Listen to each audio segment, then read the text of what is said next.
Subscribe करें हमारे YouTube channel साधना gold को और पाएं वीडियोस सबसे पहले।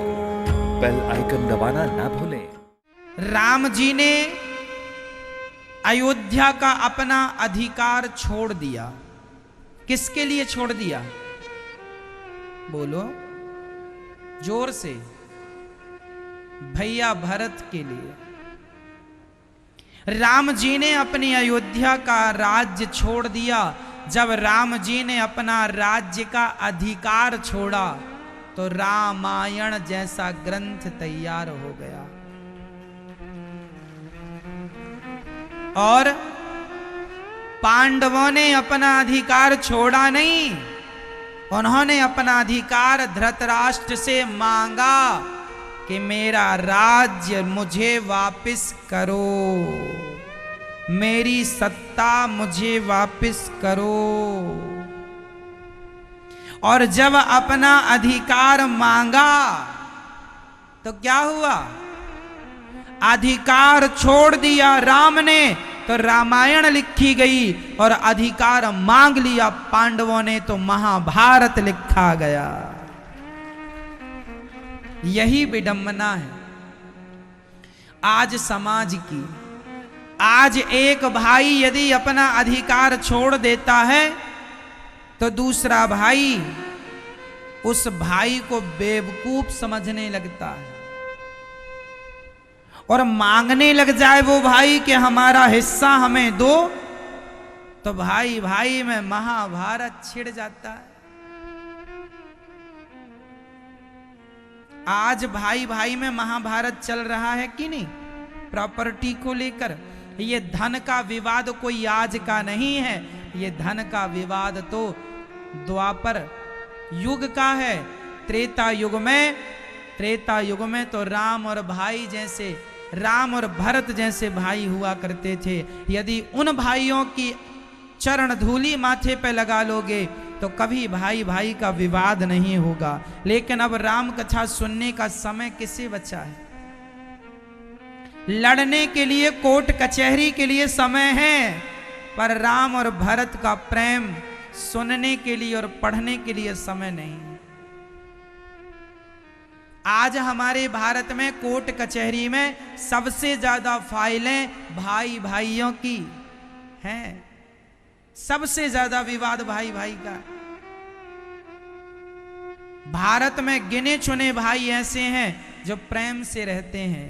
आप भी अच्छे से रहा करो। बड़े भाई का अधिकार, अच्छा आजकल ना भैया का अधिकार खा लेता है। एक भाई हैं, वो 4 भाई हैं। चारों भाई प्यार से रहते हैं। बड़ा भाई बहुत चतुर है। चारों 3 भाई उसकी बड़ी इज्जत करते हैं कि हमारा बड़ा भाई, अच्छा बाप भी मर गया अब बड़ा भाई बैठा है। तो 3 भाई छोटे थे, बड़ी इज्जत करते थे, मेरा भाई गलत नहीं करेगा मेरे साथ। बड़ा विश्वास था। बड़ा छोटे भाइयों का, 3 भाइयों का चौथे भाई पर विश्वास था। खूब खेती बाड़ी करते थे, काम धाम संभालते थे। पर बड़े भाई ने क्या गद्दारी की। बड़े भाई ने पिता की आधी से ज्यादा संपत्ति बेच दी।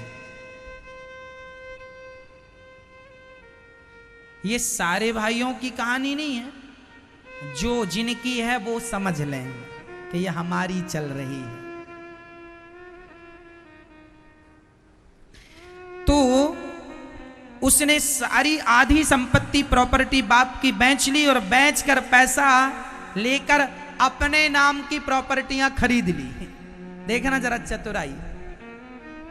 और छोटे भाई को तो लगा कि हमारा भाई हमारे साथ बुरा नहीं करेगा, और जब बेच लिया और पैसे से अपने नाम पे, अपने बच्चों के नाम की प्रॉपर्टियां ले ली, उसके बाद भाइयों का बंटवारा कर दिया। तो 6 एकड़ थी, माना कि 6 एकड़ जमीन थी, तो 6 में से 3 तो पहले ही बेच के और 3 एकड़ अपने नाम से कहीं खरीद लिया, और बंटवारे के लिए अब कितनी, अब 6 एकड़ का बंटवारा होना था 4 भाइयों में, लेकिन अब कितने का हुआ? अब 3 का, क्योंकि 3 बची। बड़ा भाई जरा ज्यादा होशियार था, और तीनों ने फिर जो भाई ने दिया उसमें से भी ज्यादा खुद रख लिया, कम कम उनको पकड़ा दिया। लो तुम ले लो। ऐसे भाई हो गए हैं इस कलयुग के, भाइयों का भी हक छीन लेते हैं, भाइयों का भी अधिकार छीन लेते हैं। ऐसा भाई मर के करोड़ों जन्म तक नाली का कीड़ा बनेगा। जो अपना भाई का सगा ना हुआ, अपने भाई के साथ तुमने गद्दारी की, क्या तुम्हें विधाता माफ करेंगे? भगवान तुम्हें दिखाएंगे, देखो हमारा भाई भरत और एक तुम गद्दार भाई। तुम अपने भाई के सगे ना हुए, किसके सगे होगे?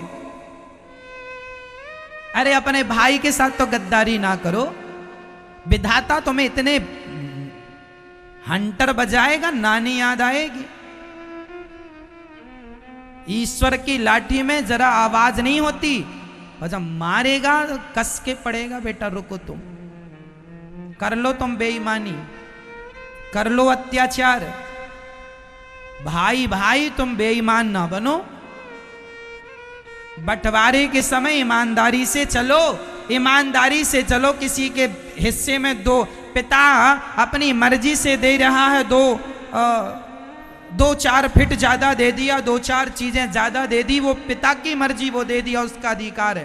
पर भाई भाई का जब बंटवारा हो, तुम दोनों बंटवारा कर रहे हो, तो 50-50 बांटना, बराबर बराबर करना। आप ही बताइए, कम ज्यादा का बंटवारा, तराजू के 2 पलड़े जब तक बराबर ना हो तब तक कोई हिसाब होता है? फिर तुम भाई भाई कैसे हिसाब कर रहे हो? ज्यादा कम क्यों? बराबर करो। हाँ, जिसने माँ बाप की सेवा की है उसके खाते पे थोड़ा ज्यादा आए चलेगा, वो माँ देगी, वो बाप देगा, उसका अधिकार है। परंतु तुम अपनी नियत ना डुलाना, नहीं तो परमात्मा सब देख रहे।